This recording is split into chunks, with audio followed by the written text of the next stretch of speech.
Hello and welcome back to New Wave Global, and today I'm going to talk a bit about the French elections, which have come as a surprise and a victory for the left. Although France has a hung parliament now and no coalition or bloc has a clear majority.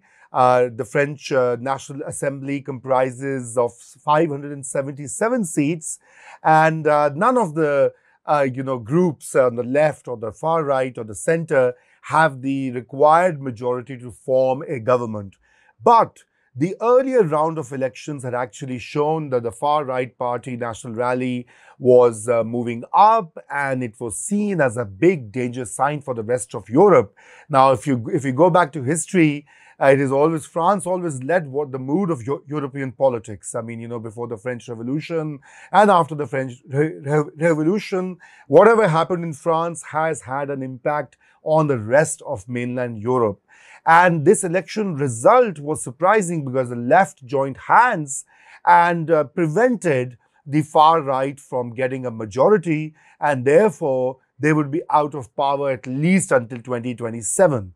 And why is that a problem? Well, I mean, why is it a problem? Because the kind of agenda that the far right parties have in Europe, in terms of their views on immigrants, on minorities, on other matters, is a kind of a red flag for a lot of values cherished by the European Union, by the European civilization per se. Despite all its flaws and historical problems and the colonial baggage, I mean, the far right intends to quite deliberately and plainly annul and dilute all that has been achieved over the centuries.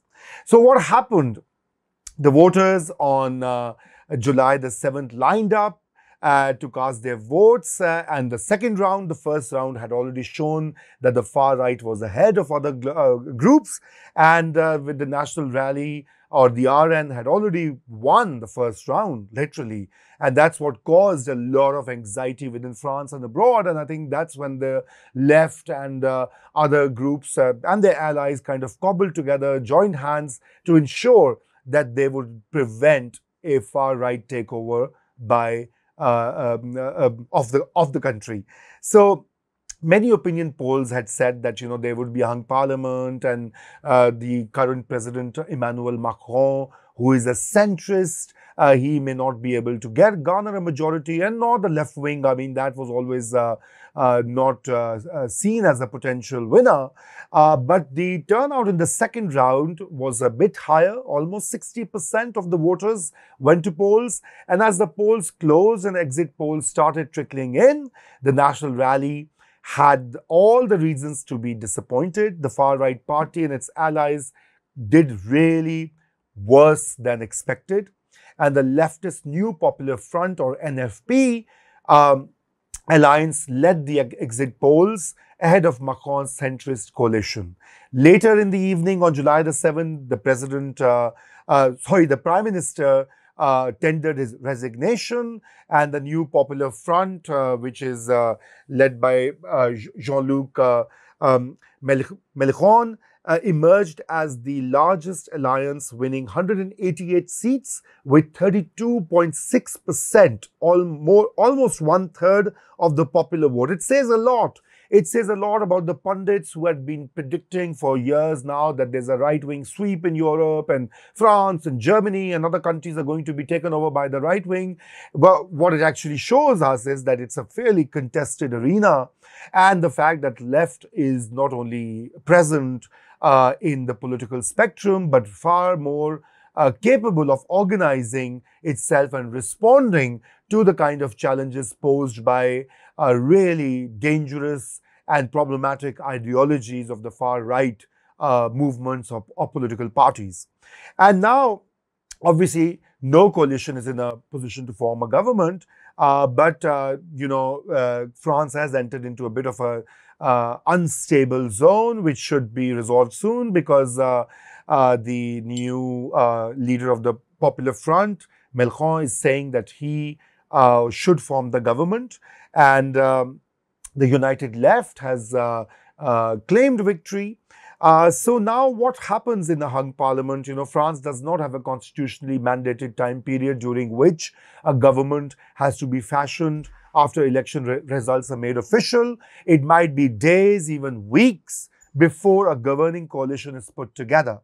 Macron has expressed his unwillingness to work with the left leader and the far left, claiming that they pose as much of a danger as the far right, which is a typical centrist cop-out non-position. He will remain in office as the president until 2017, 2027, and has wide-ranging powers over foreign policy, European policy, and the armed forces. As president, Macron has been more than willing to rely on Article 49.3 of the Constitution, originally intended to offer a solution to a political deadlock in the parliament. This article allows for a bill to be passed without being voted on in the National Assembly with the assent of the Prime Minister.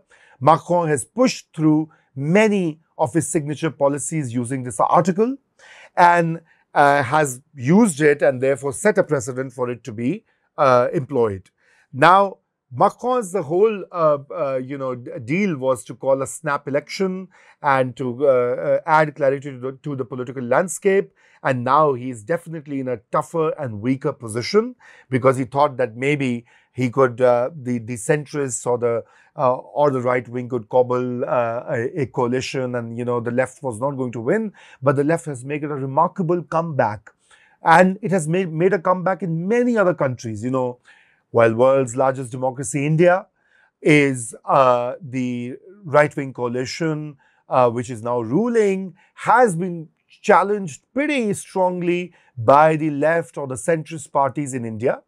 And then you've had also other cases in the world where we are seeing that the left politics is not over. The politics of redistribution in the age of inequality, the politics for a fair use of natural resources in the age of climate change, and the global wealth and income disparities are actually having an impact everywhere. Now, the big election this year, due at the end of the year, is the US election. And let's see what happens, whether Trump wins hands down in a landslide fashion or Joe Biden gives him a tough time. That remains to be seen. So therefore, there's a lesson for the American progressive voters and political movements that all is not lost. If you join hands and put your house in order, you could actually make a comeback.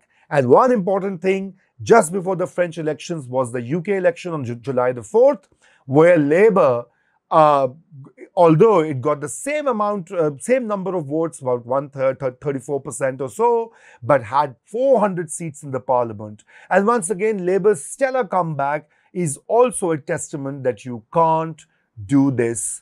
You just can't give up on progressive politics. It is relevant. It is the order of the day, and gradually there is a rebalancing taking place in the current sort of contemporary environment. What the important lesson is that there is a rebalancing taking place. It is definitely not a right-wing sweep across the world, as we have been told. Yes, they are in a much stronger position, but if the left and the progressive forces join hands, they could certainly achieve a lot. So with that, I shall end for today and hope to see you again with another video on another international topic. Until then, goodbye.